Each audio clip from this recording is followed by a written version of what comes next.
जय हिंद साथियों। आज देश के सामने बहुत बड़ा संकट आया हुआ है और वह संकट किसानों के सामने आया है। आप जानते हैं कि संसद में किसान विरोधी कृषि बिल पास हो गया है। लोकसभा में तो उनका बहुमत है, भाजपा गठबंधन सरकार की। राज्यसभा में उनका गठबंधन नहीं था, बहुमत नहीं था।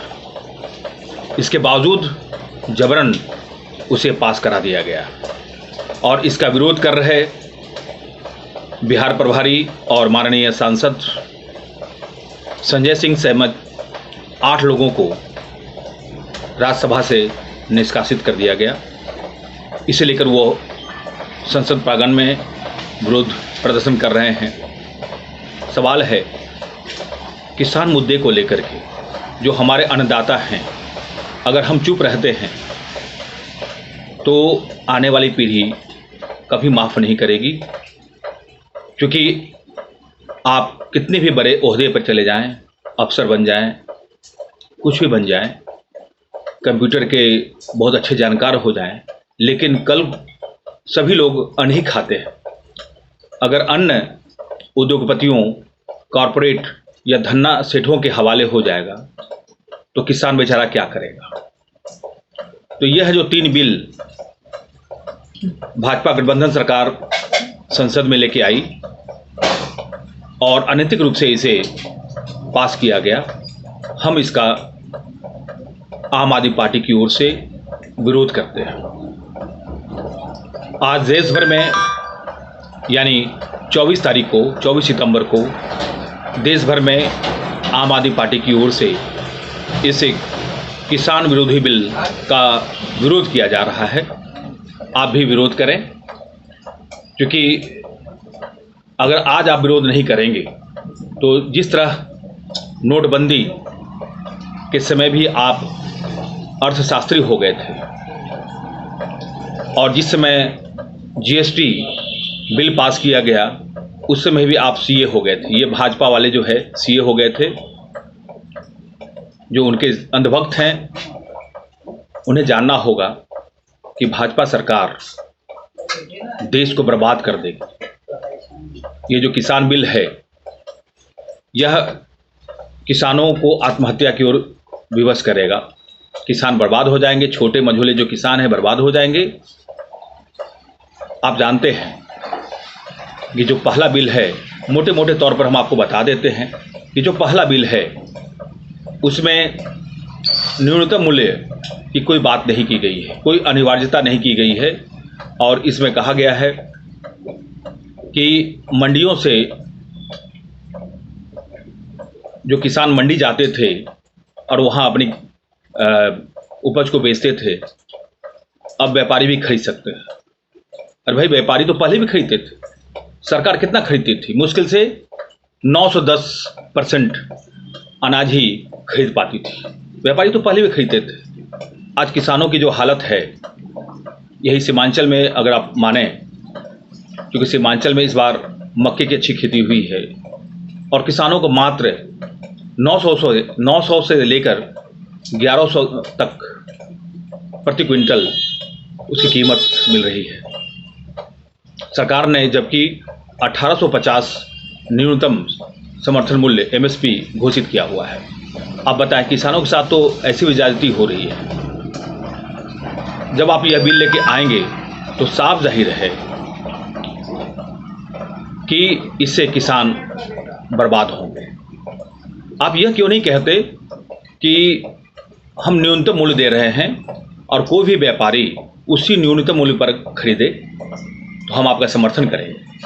लेकिन आप ये नहीं करेंगे, क्योंकि आप उद्योगपतियों, कॉर्पोरेट जगत के चंगुल में फंसे हुए हैं। दूसरा है, मोटे मोटे तौर पर आपको हम 3 जो बिल हैं उसके फायदे और नुकसान आपको बता रहे हैं। दूसरा बिल है कॉन्ट्रैक्ट फार्मिंग। कॉन्ट्रैक्ट फार्मिंग का मतलब है कि ये कॉर्पोरेट जगत या उद्योगपति आपसे ज़मीन लेंगे और उस पर खेती करेंगे। जैसे बिग बास्केट वगैरह है, रिलायंस फ्रेश है, अडानी अंबानी जैसे लोग हैं, वो किसानों से ज़मीन लेकर के कॉन्ट्रैक्ट खेती करेंगे। आप बताएं कि जो छोटे किसान हैं उनके पास छोटे जोत के खेत होते हैं, उसमें मुश्किल से वो अपने घरों के लिए अनाज उत्पादन करते हैं और जो बचता है उसे मार्केट में बेचते हैं। तो जब मार्केट में जब बेचेंगे तो ये जो धन्ना सेठ हैं उनका भंडारण करेंगे और आगे जाकर के बड़े मूल्यों पर बेचेंगे। आपको याद करिए, आज़ादी के पहले यूरोपियन देश भी बंगाल और बिहार में प्लांटेशन करने आई थी। उस समय भी किसानों पर कितने जुल्म हुए या आप जग जाहिर है। सरकार उसी दिशा में है जिसका विरोध होना चाहिए। और तीसरा जो बिल है वो है एसेंशियल कमोडिटीज एक्ट, यानी कि अब अनाज जो है आवश्यक वस्तु में नहीं रह जाएगा, यानी सभी को सामान्य रूप से आप उसका भंडारण कर सकते हैं सभी अनाज का और बेच सकते हैं। अब आप बताएं कि अभी जो प्याज, आलू आदि की कीमतें या दाल की कीमतें बढ़ती जा रही हैं, यह कानून अगर पास हो जाता है तो फिर क्या होगा? आप सोच सकते हैं कि आने वाला भविष्य कितना कष्टदायी होगा, भयावह होगा। तो इसलिए अभी वक्त है, आप अपने कमरे से बाहर निकलें, सड़क पर निकलें। अगर सड़क पर नहीं निकलेंगे तो आने वाली पीढ़ी आपको कभी माफ़ नहीं करेगी। कुल मिलाकर के यह कानून किसानों के पीठ पर छुरा भोंकने वाला है, काला कानून है और इससे किसानों का कतई भला नहीं होगा। इससे सिर्फ और सिर्फ कॉरपोरेट जगत को भला होगा, धना सेठों को भला होगा और इससे भारत का बिल्कुल ही भला नहीं होगा, अहित होगा। इसलिए आप सभी से हम अनुरोध करते हैं, आम आदमी पार्टी अनुरोध करती है कि आप सिर्फ फेसबुक और अपने घरों में टीवी पर मत चिपके रहें, सड़कों पर निकलें, क्योंकि यह आज़ादी की हम दूसरी लड़ाई लड़ रहे हैं। क्योंकि यह भाजपा और जो गठबंधन सरकार है ये कारपोरेट के हाथों में आ गई है। आप देख रहे हैं किस प्रकार प्लेटफॉर्म से लेकर के हवाई जहाज के जो अड्डे हैं वो सब बेचे जा रहे हैं। नौकरियां नहीं हैं क्योंकि सरकार यह आर्थिक मोर्चे पर विफल हो चुकी है। जीडीपी -23 पहुंच गया है। आप सोचिए कि देश का क्या हालत होगा। हमें इस सरकार को उखाड़ फेंकना होगा और यह तभी संभव है जब जनता सड़कों पर निकलेगी। हमारे उन लेखकों, पत्रकार बंधुओं से भी अनुरोध है कि जो कलमों से लिखते हैं आप कलमों से लिखिए, लेकिन फणीश्वर रेणु, दिनकर की तरह, नागार्जुन की तरह सड़कों पर भी आइए, क्योंकि अब संसद से लेकर सड़क तक किसानों के समर्थन में आने का समय आ गया है। इसीलिए आप अभी जागेंगे नहीं तो आगे आपको पछताना पड़ेगा कि किस प्रकार नोटबंदी, जीएसटी के कारण देश आज गर्त में चला गया है।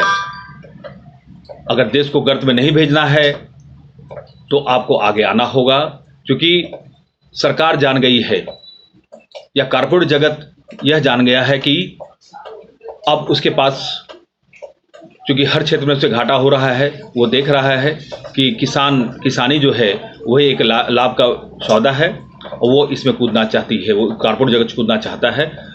तो हमें कारपोरेट जगत को रोकना होगा, किसानों को उसका हक दिलाना होगा और इसके लिए हमें सड़क पर उतरना होगा। अगर आज नहीं उतरेंगे तो आने वाली पीढ़ी आपको कतई माफ़ नहीं करेगी। धन्यवाद। चंद्रभूषण, बिहार प्रदेश प्रवक्ता, आम आदमी पार्टी। धन्यवाद।